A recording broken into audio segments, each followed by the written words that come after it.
Hi, this is Christine with Kids in the Kitchen, and now with Park High School. This is my first video for Park High School. I'm thrilled to be here filming for you.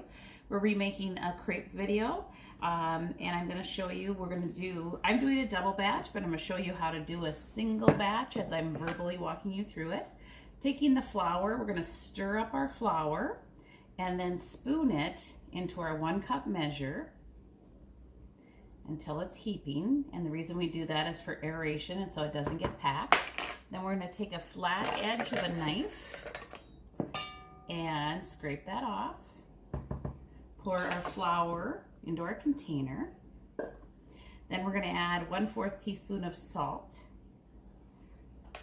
Then we're going to add 2 eggs. I'm going to show you how to crack an egg. You're cracking an egg on a flat surface, not on an edge. Just a little bit, and then you're going to open it into a small little cup so that you can make sure there are not any egg shells in there. The little bit of white that you see is just part of the membrane of the egg. Pour it into your bowl. So now you have your 2 eggs. You can pour your eggs into the bowl, but I should say we should stir the flour and salt first. So I'm going to stir my flour and salt first to combine that well so nobody gets a clump of salt. Then I'm adding my 2 eggs. Next up, I have my 2 tablespoons of butter that's been lightly melted. You're going to microwave that for 10 second intervals until it's lightly melted. You don't need it to boil over or anything. Using your rubber scraper to get all of that yummy goodness, hashtag yummy goodness, out of your bowl. Next, you're going to add a 1/2 cup of milk.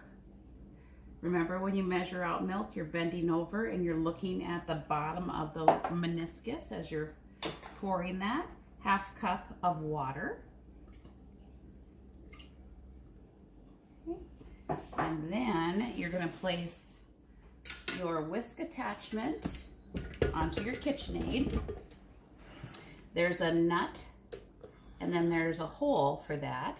I'm going to press that up into there and twist it until it locks and it's firmly attached. Go ahead and take 2 hands, put your bowl onto the bottom here, and twist it until that's tight. Put the KitchenAid head down. Over on this right-hand side is a locking mechanism. We're going to start off on low on number 2. If we started on high, we're going to splatter everywhere.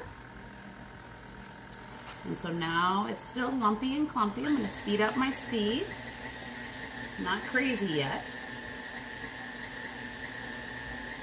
You take a moment, power it off, unlock it, and I just want you to see that it's still clumpy, but I'm also going to show you that we're going to scrape it off the sides, and then I want you to scrape it off the bottom. There is, see all those clumps? On the bottom, there's a lip that runs around it, and you need to make sure you really scrape that to get all of that flour off of there. Otherwise, your crepes are going to be clumpy, which nobody wants clumpy crepes, right? Scrape it off with your fingers, and since this is egg, then you can go and rinse your hands off. I'm going to carefully place it back onto my KitchenAid stand. Put the head down, lock it. And again, start it on 2. Now increase my speed.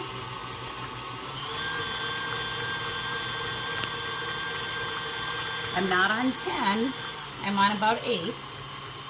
I keep doing this until it's well blended.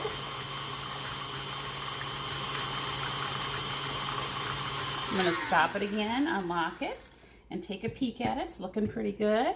Yeah, most of the clumps are all gone. I'm double checking around the lip on the bottom. Okay, placing it back down, and we're almost there.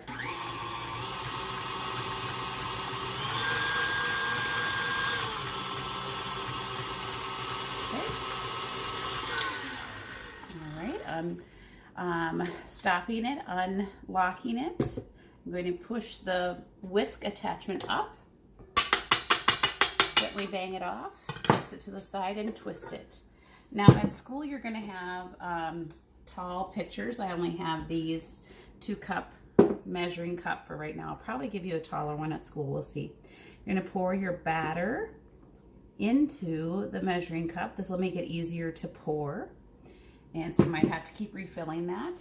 We're gonna pause the video for 1 second. I'm gonna get set up with our crepe maker.